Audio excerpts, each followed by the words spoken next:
Hi, this is Anthony. Welcome back to my show. If you're familiar with my channel, you'll know that I started doing a lot of personal finance and stock investing videos and have transitioned to more videos along the lines of unsolved mysteries, especially the D.B. Cooper case. I've done a number of videos concerning aspects of that case, as well as 16 question and answer videos where I answer people's questions specifically about that hijacking. I thought today that I would answer questions and comments about other videos that I've done, so this is my first in a series of general Ask Me Anything videos. Let's jump right in. A few days ago I uploaded a 3-minute long video and then made another one that appeared in the short section of YouTube about actresses who had relationships with members of the royal family before Meghan Markle came along. In it, I looked at two mistresses in particular. The first was Nell Gwyn, mistress to Charles II. That union produced 2 children, one of whom survived adulthood and had many descendants. The next was Dorothea Bland, mistress for 20 years to the Duke of Clarence, who would later become King William IV. This union produced 10 children, 5 boys and 5 girls. Many of them became successful in their own right. In response to that video, viewer Rosie Bell Peacock notes, there was also the actress and socialite Lily Langtry, mistress of Edward VII, and Mary Robinson was mistress of George IV. So the viewer is absolutely correct. There are other royal mistresses who were actresses, but I should have clarified that I was mainly looking at ones who had very long-term relationships with the princes or kings and who bore them children. By the way, prompted by your post, I looked up some information on Mary Robinson, and she is an extremely interesting and accomplished person. I hope to do a longer video on her in the future, so thank you for that. Also prompted by my video, which is titled, Meghan Markle wasn't the first actress who almost married into British royalty. How did that work out? Viewer Samantha Q writes, her deal or no deal photos are unflattering.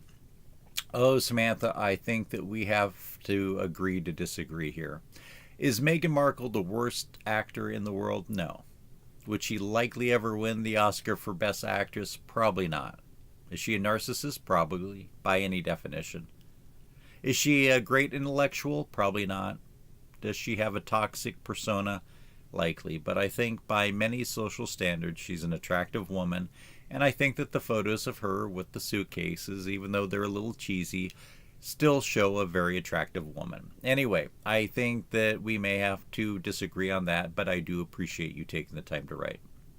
Related to the aforementioned longer video, I also created a short version which prompted longtime commenter Jason Bourne to suggest a topic for discussion. As background, I've made it clear in many of my videos that my goal is to reach the 2 milestones that it takes to get my channel monetized from YouTube. I need to have 4,000 hours of viewed time, which I have accomplished, and I need to have 1,000 subscribers, which as of today I have 677.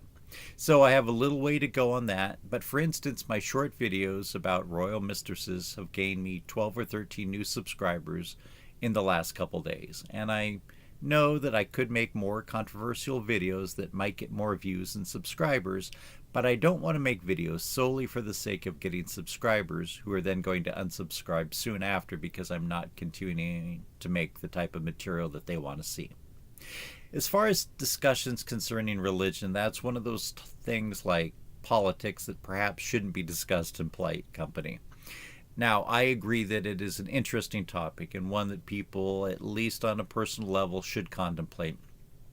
But I think that we've seen how toxic social media can be and how toxic the comments can be on any number of videos on YouTube.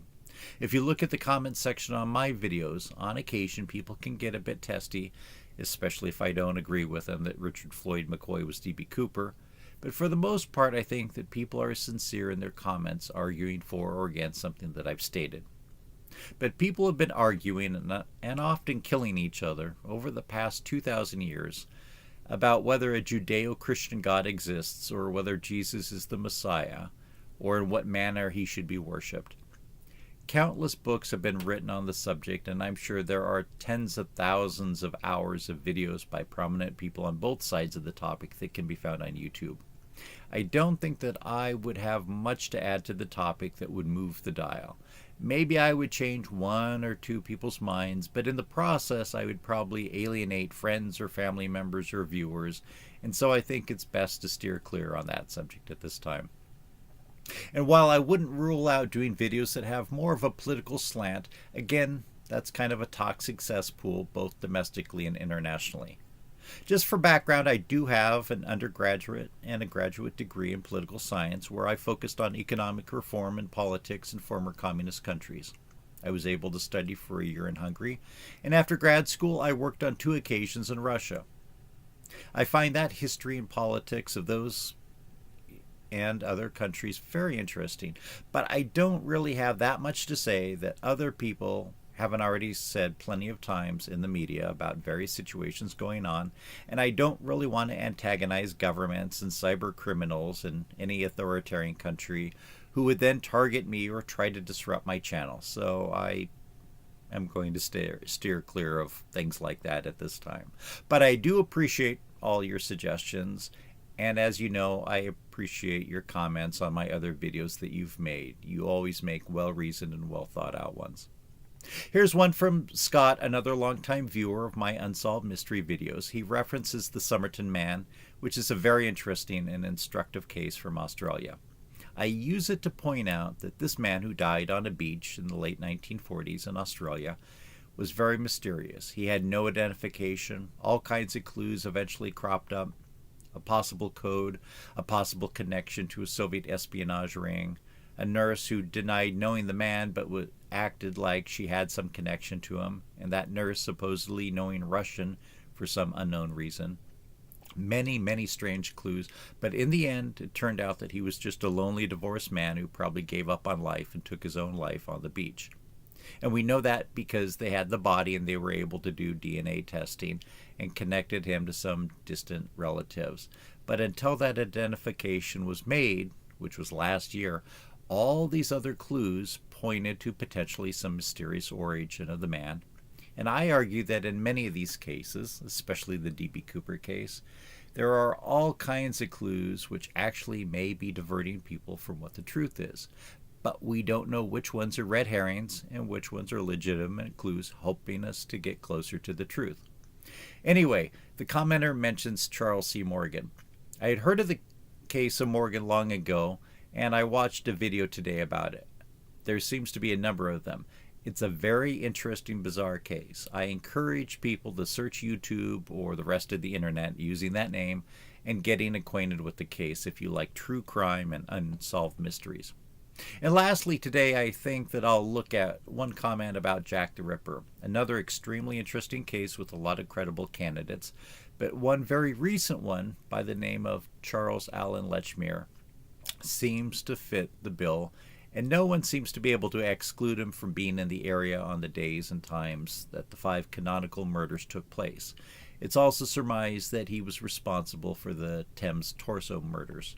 By the way, if anybody has any evidence against Lechmere being Ripper, I would appreciate you sending me the links to that. Okay, so I'll end here for today. Please check out my channel, The Anthony R.R. Mills Show, and while you're there, be sure to subscribe, click the like button, and leave a comment. Thanks so much.